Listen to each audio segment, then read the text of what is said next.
Okay, for topic two, we're going to look at the 30, 60, 90 triangle. And all of this really is building towards something called the unit circle. So in a couple of sections, we're going to look at something called the unit circle, and it's really going to feature the trigonometric functions on a 45-degree angle, which we already looked at that in the previous example, and we're also going to be looking at 60-degree and 30-degree angles. So understanding this triangle is actually going to be really important in a couple of sections. So we need to remind ourselves of one thing before we dive into this. We need to know what an equilateral triangle is.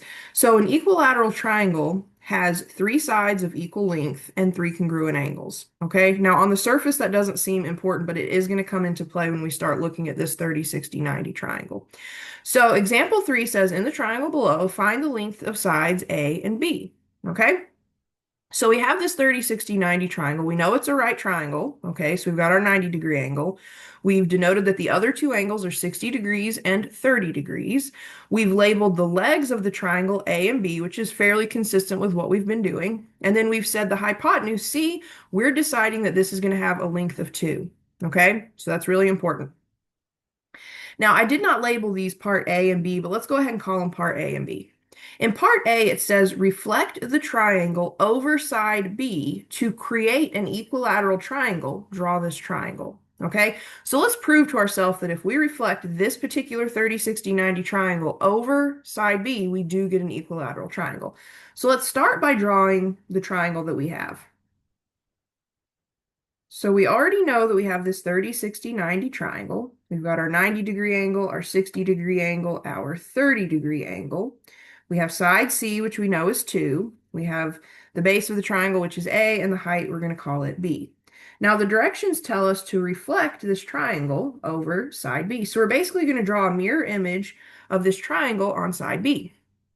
When we do that, we can label our 90-degree angle, our 60-degree angle, our 30-degree angle.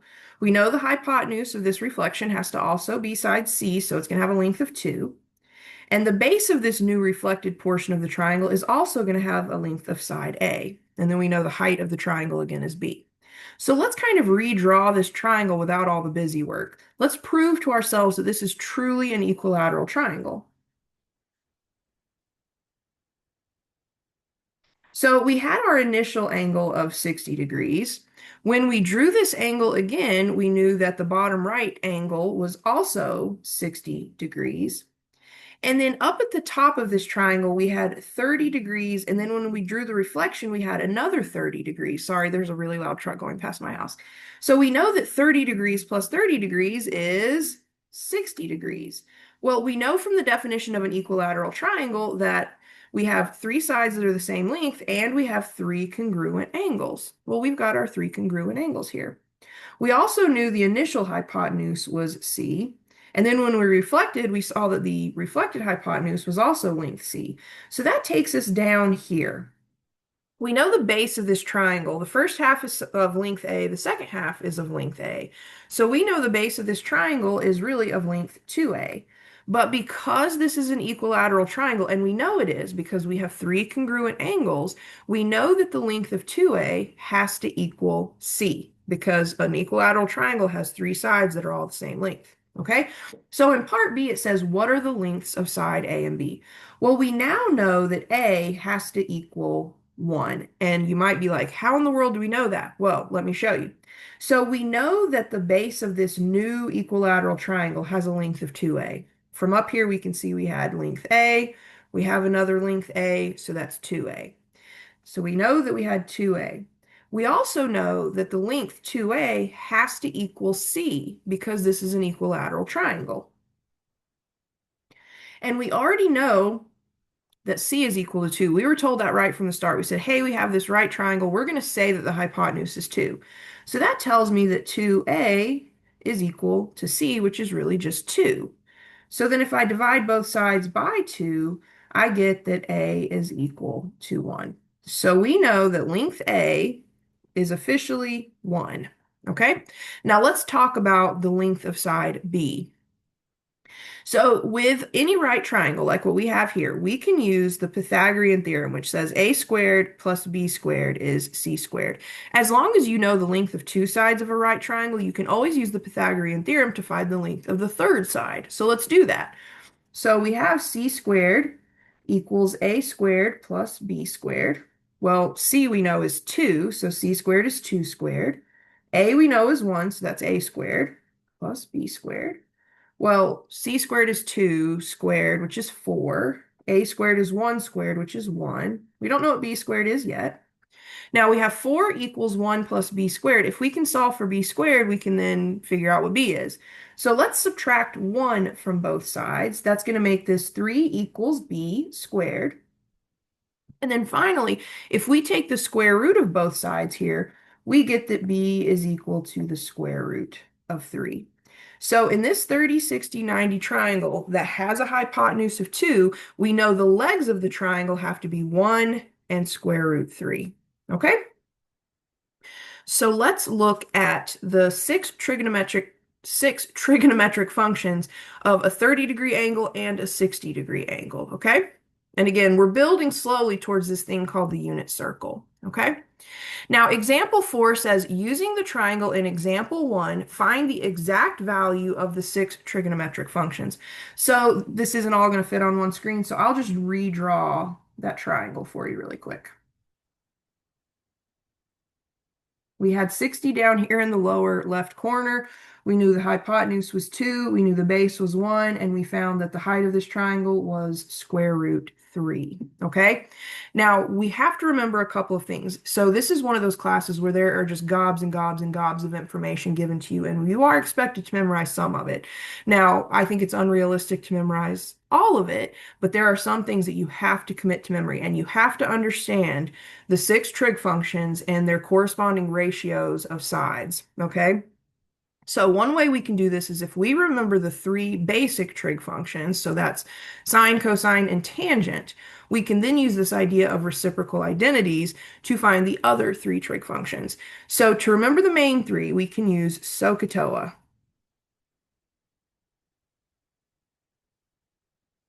So SOHCAHTOA tells me that the relationship between theta and the sides of the triangle would be opposite over hypotenuse when we're looking at sine. When we're looking at cosine, we're looking at the opposite side, or the adjacent side, excuse me, the adjacent side over the hypotenuse. And when we're looking at tangent, we're looking at the opposite side over the adjacent side. Okay, so sine we know is opposite over hypotenuse. So when we're looking at this angle 60 degrees, we know the opposite side, so the side opposite the angle is the square root of 3, and then the hypotenuse is 2. So the exact value of sine of 60 degrees is root 3 over 2, and that is going to be a value on this unit circle that we're eventually going to build towards. Now, cosine, we know, is adjacent over hypotenuse. So when we're looking at cosine and the relationship between cosine and the ratio of lengths of side, we want the opposite side divided by the hypotenuse. So we want, or not opposite, adjacent, excuse me, adjacent over hypotenuse. Well, when we look at this angle 60 degrees, the side adjacent to that has a length of 1, and then the hypotenuse has a length of 2. So the exact value of cosine of 60 degrees is 1/2. Now, tangent. Okay, tangent we know is the opposite side over the adjacent side. So opposite over adjacent. So when we're looking at 60 degrees, opposite of 60 degrees is square root 3. Adjacent to that is 1, so we just get the square root of 3. So when we look at tangent of 60 degrees, it's going to always be the square root of 3.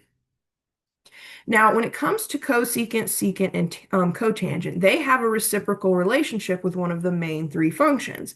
So cosecant is the reciprocal of sine, secant is the reciprocal of cosine, and cotangent is the reciprocal of tangent. Okay, so we know that cosecant is the reciprocal of sine, so it's 1 over sine.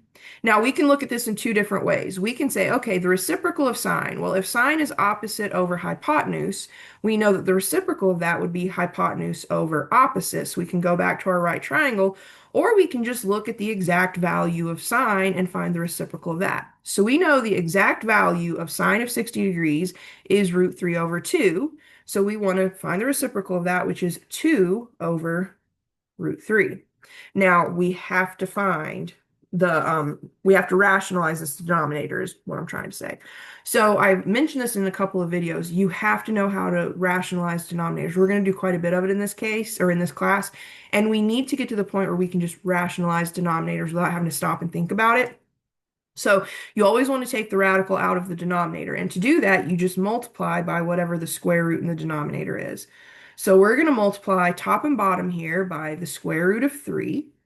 So when we take the square root of 3 and divide it by the square root of 3, this is really just a weird form of 1. So we're not changing the value of 2 over root 3. We're just taking that radical out of the denominator. So we're finding an equivalent form of it. So when we do this, the numerator becomes 2 square root 3. And then the denominator is square root 3 times square root 3, which anytime you take a square root and multiply it by itself, you just get the radicand. Okay, so this is just going to be 3. So cosecant of 60 degrees is 2 root 3 over 3. Now secant is the reciprocal of cosine. So again, looking at the information we have on this sheet, we can look at this in two ways. We can look at the ratio of sides. We know that cosine is the adjacent side divided by the hypotenuse. So we can flip that and say that secant is going to be the hypotenuse divided by the adjacent side. Or we can just go ahead and find the reciprocal of the exact value of cosine of 60. So cosine of 60 is 1/2. So that tells me secant is going to be 2 over 1, or just 2. So secant of 60 degrees is 2. And then finally, cotangent, we know, is the reciprocal of tangent. Okay, so like the others, we can look at the ratio of sides. So we know that tangent is opposite over adjacent. That tells me that cotangent would have to be adjacent over opposite. Or we can just look at this value right here and find the reciprocal of that. So the reciprocal of the square root of 3 over 1 is 1 over the square root of 3. And just like with cosecant, we have to find the rationalized version of this. We need to rationalize this denominator. So we want to multiply top and bottom by square root 3. Well, 1 times square root 3 is just square root 3. Square root 3 times itself is 3. So there we have it. Okay, so those are the 6 trigonometric functions evaluated when theta is 60 degrees. Okay, now I'm going to shrink my screen a little bit so we can see these two problems at the same time. Maybe one more. There we go. Well, one more. Okay. So we now need to do the exact same thing, but we want to look at the 6 trigonometric functions of 30 degrees. Okay, so we could draw that triangle again. So we know the triangle looks like this. We have A, B, C. We know that A, let me go ahead and put the actual values here. We know that A is 1, B is the square root of 3, C is 2. We've got our 90-degree angle and our 30-degree angle. So we could go in here easily and we could find the different ratios of sides. So knowing that sine is opposite over hypotenuse, cosine is adjacent over hypotenuse, tangent is opposite over adjacent. And then for cosecant, secant, and tangent or cotangent, we could find the reciprocal identities there. But we learned something in the previous worksheet. We learned that cofunctions are equal when applied to complementary angles.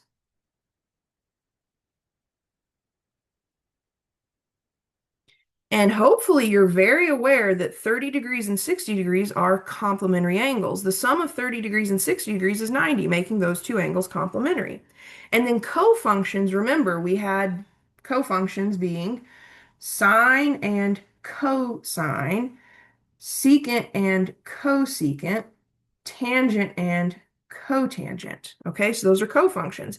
And basically what we're saying is sine of some angle is exactly equal to cosine of the complement of that angle. Secant of an angle is exactly the same thing as cosecant of the complement of that angle. Tangent is exactly the same thing as cotangent of the complement of that angle.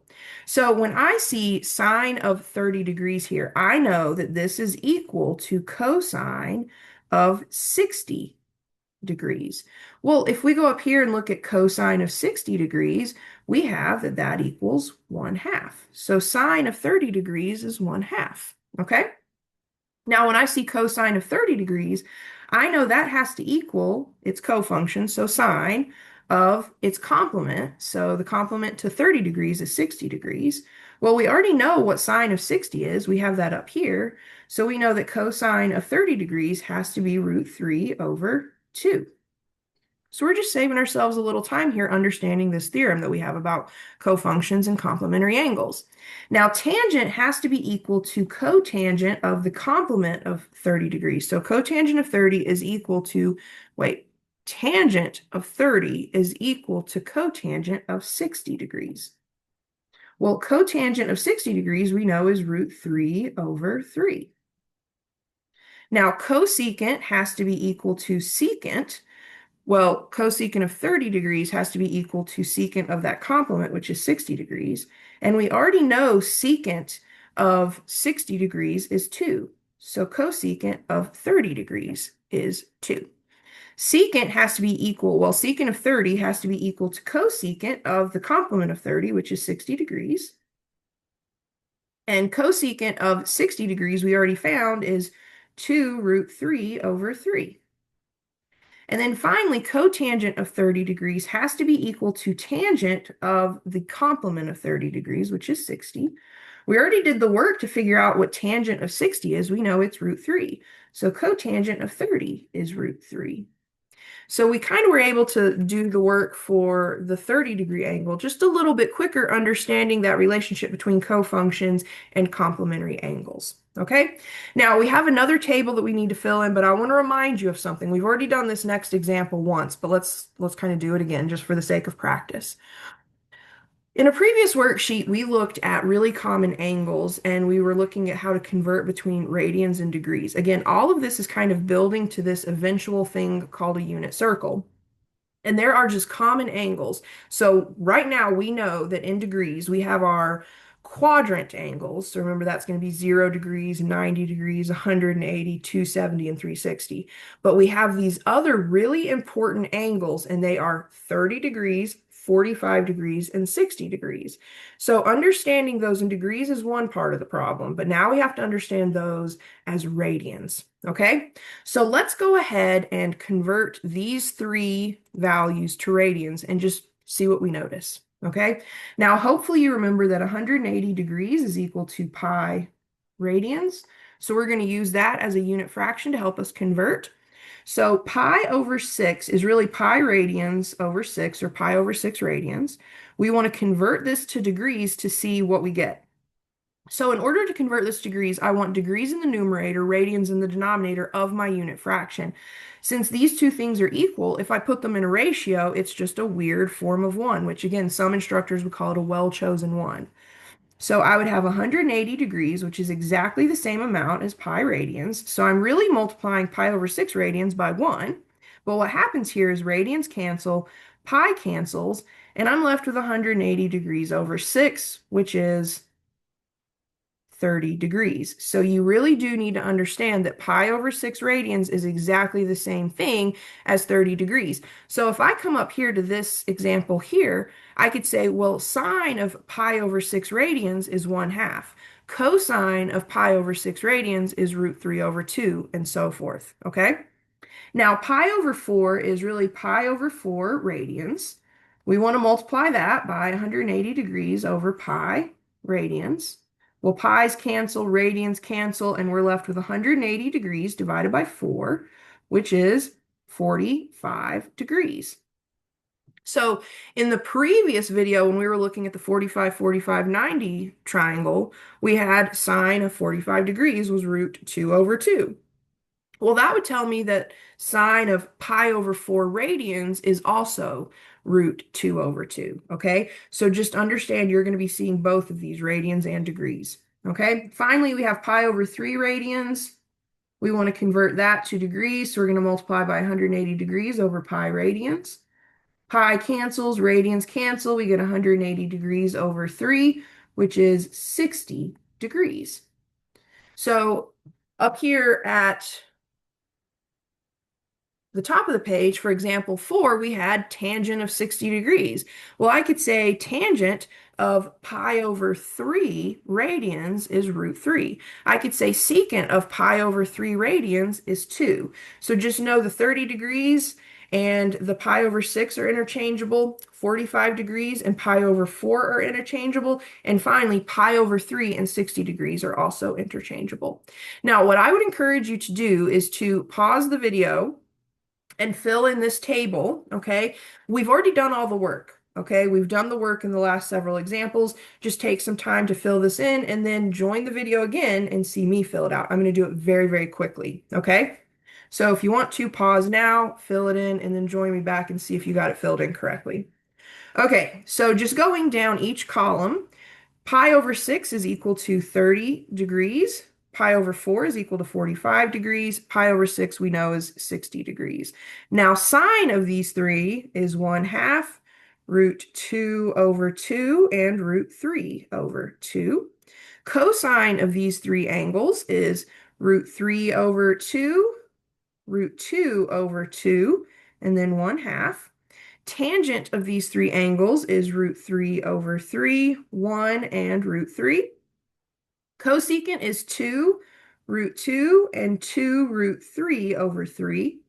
Secant is 2 root 3 over 3, root 2, and 2.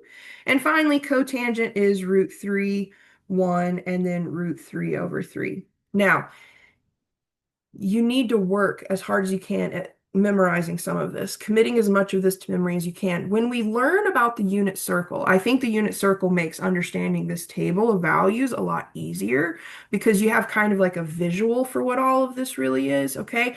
But these measurements are all really, really, really common. And the more you memorize, the better off you're going to be. It's going to make the rest of this course just go smoother, okay? Now, I do promise when you see the unit circle, it gets a little bit easier to understand, but really work at committing as much of this to memory as you can.